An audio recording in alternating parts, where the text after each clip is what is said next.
നമുക്ക് പ്രതീക്ഷയുണ്ടായിരുന്നില്ലല്ലോ ഇങ്ങനൊരു വിയോഗം പെട്ടെന്നുണ്ടാവും എന്നുള്ള ഒരു വിചാരം ഞങ്ങൾക്ക് ആർക്കും ഉണ്ടായിരുന്നില്ല. 21-ാം തീയതി ഉച്ചയാകുമ്പോഴാണ് കൺട്രോളിൽ നിന്ന് പോകുന്ന പോലെ എന്നുള്ള രീതിയിൽ ഡോക്ടർമാർ പറയുന്നത്. ഞങ്ങൾ 23-ാം തീയതി ഹോസ്പിറ്റലിൽ പോകുമ്പോൾ ആ സമയത്താണ് MI ഹാർട്ട് അറ്റാക്ക് വന്നാണ് പോകുന്നത്. അത് കഴിഞ്ഞ് ആശുപത്രി ചെല്ലുമ്പോഴും തിരിച്ച് വീട്ടിലേക്ക് തന്നെ വരാൻ പറ്റുമെന്നുള്ളൊരു പ്രതീക്ഷയിൽ തന്നെയാണ് ഞങ്ങൾ നിന്നിരുന്നത്.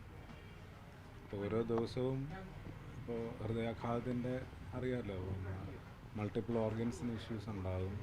അപ്പോൾ അതെല്ലാം തന്നെ ക്ലിയറായി വരുന്നു എന്നുള്ളൊരു പ്രതീക്ഷ നമുക്ക് ഉണ്ടായിരുന്നു. അപ്പോൾ ഓരോ ദിവസം കഴിയുന്തോറും ആ ഒരു പ്രതീക്ഷയെ തന്നെ മുന്നോട്ട് പോയിരുന്നത്. ചില ഓർഗൻസിനൊക്കെ തന്നെ വിഷയങ്ങളുണ്ട്, അത് പോസിറ്റീവായി കാണിക്കുന്നു എന്നുള്ള റിപ്പോർട്ടുകൾ ഡോക്ടേഴ്സ് പറയുമ്പോൾ അതിൻ്റെ ഒരു സമാധാനത്തിലായിരുന്നു ഹോസ്പിറ്റലിൽ നമ്മൾ കഴിഞ്ഞിരുന്നത്.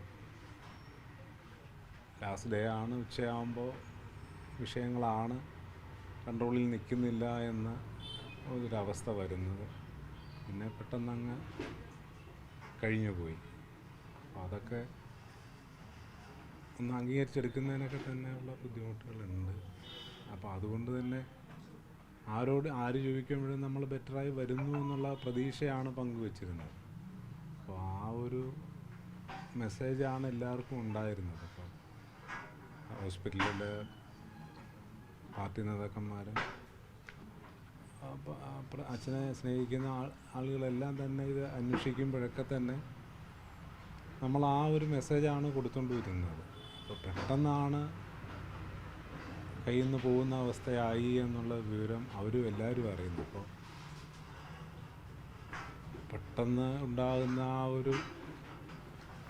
ആ ഒരു എനിക്കറിയില്ല അതൊക്കെ എങ്ങനെ പറയുക എന്നുള്ളത്. അപ്പോൾ സ്നേഹിക്കുന്നവർക്കൊക്കെ തന്നെ പെട്ടെന്ന് അച്ഛനെ കാണാനും ഒരു അന്ത്യോപചാരം അർപ്പിക്കാനും ഒക്കെ കഴിഞ്ഞു എന്നുള്ള കാര്യം അറിയില്ല. നമ്മൾ തിരുവനന്തപുരത്തു നിന്ന് ആലപ്പുഴ വലിയ ചുടുകാട് വരുന്നവരെ ഉള്ള ആളുകളുടെ ഒരു വികാരമൊക്കെ